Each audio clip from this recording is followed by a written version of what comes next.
Let's talk about modules in Python.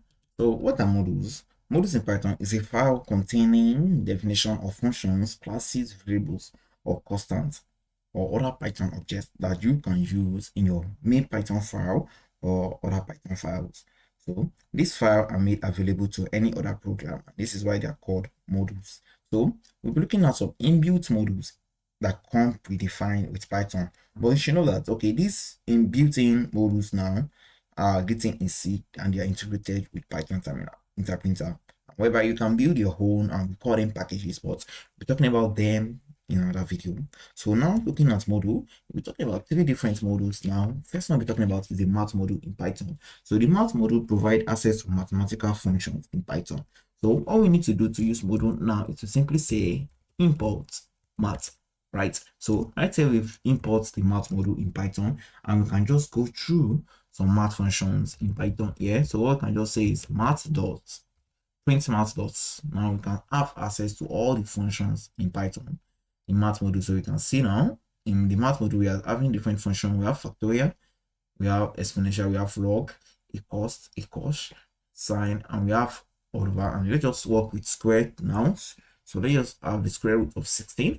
And now if I should run this right here, we are getting 4.0, right? It's returning it as a float, and we have many other math module like that. So let's just work with a few more. So now let's work with ceil. So what is ceil? So ceil now value is going to return the smallest integer that is not less than x. So what is the smallest integer now that is not less than x? So using ceil now is going to be like, okay, so let's say 4.5. So the smallest integer that is not less than this value, so that is going to be 5 because it's going to round it up for us. Now we can see we are getting 5 right as the answer. So, and now we can also try this with, okay, let me just copy this now and try this with minus 11.5. So if I just say, okay, minus 11.5 right here, what do you think the value will be?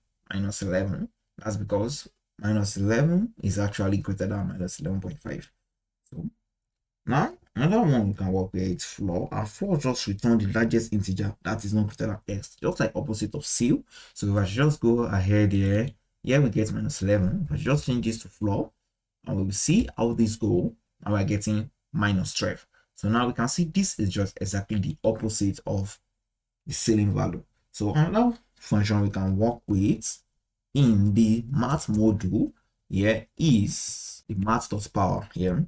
So this is just like us saying it just returns the value of x raised to power this. So the number we put here and the number we put after the comma is just like, okay, us saying 5 raised to power 2, which we all know is 25, right? So we can see x and y. So you just return, okay, x raised to power 5 right here. This is what it does, x raised to power y. So if I should go ahead and run this, now we are getting 25, right? So, and okay, let's just work with few more here. We have fabs now, and this return the absolute value of x.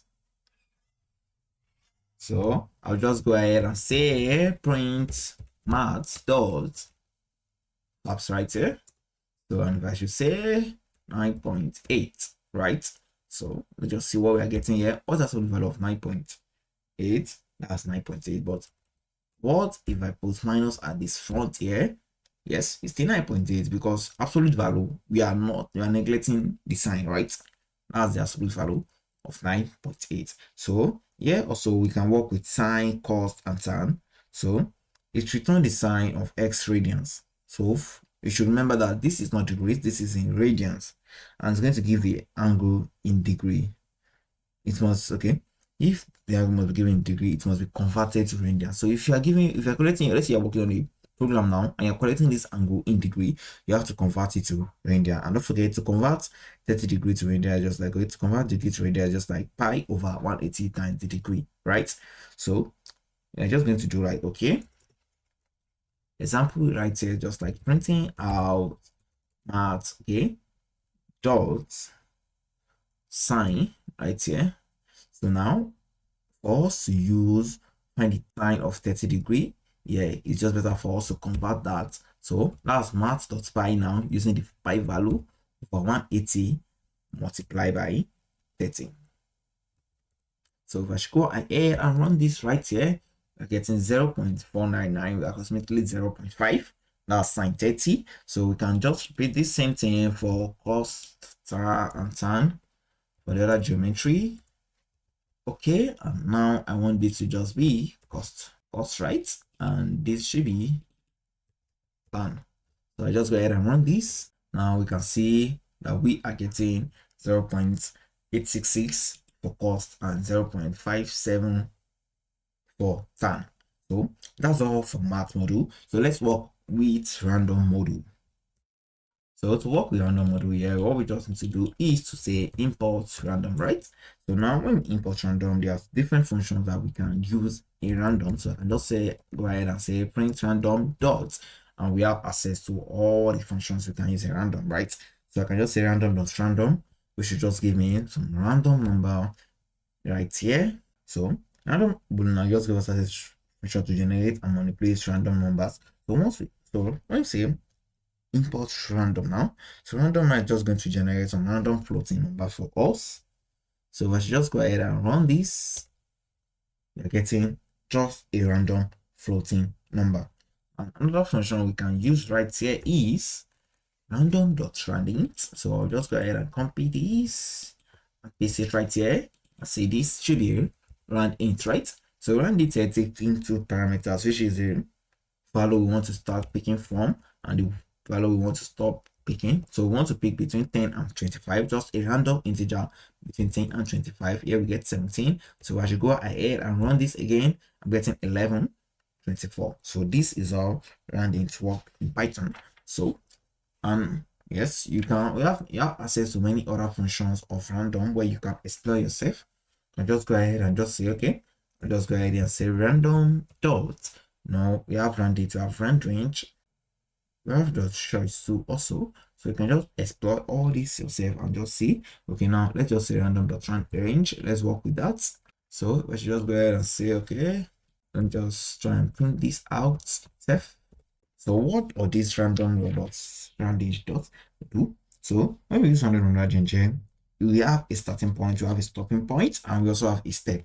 So we work like randint, but now we are working with range, right? So if we say we're starting from 10, we're stopping 20, and now I want the step to be 2. Now we can see PyCharm has helped us with that. You can see we'll be getting all our values now are even number, no odd number, right? Odd number, but if it was 1, as usual, we can just get odd numbers once in a while. Even numbers, and if this step is set to 5 instead, you can see we are getting 15, 10, 15, 10, then probably 20 next time. Okay, we never have 20. So the last module I'll be working with today is statistics. So what does statistics do? This just gives us access to have some operation in Python. So and here we need a list to use this. So I just go ahead and say print statistic dots. So we have median, mean, and mode, which is our favorite statistic method that we all know. So I just go ahead and say median of 1 to 5, 1 to 3, 4, 5, right? So I should go ahead and run this. I getting 3 as expected, and if it was mode instead, we are getting 1. But let me say, okay, I add 1 5 to this, we are getting 5 as mode. But now let's say we are getting mean. What are we getting? We are getting the average of all these together. So this is how you work with modules in Python. So there are many other modules that is provided by Python except for all these. You can just go ahead and research this, go to the Python documentation and check out this inbuilt module that you can use with your program whenever you're writing a program or a code. So that'll be all for today. Don't forget to like and subscribe to my YouTube channel, Code With Tro. See you next time. Bye.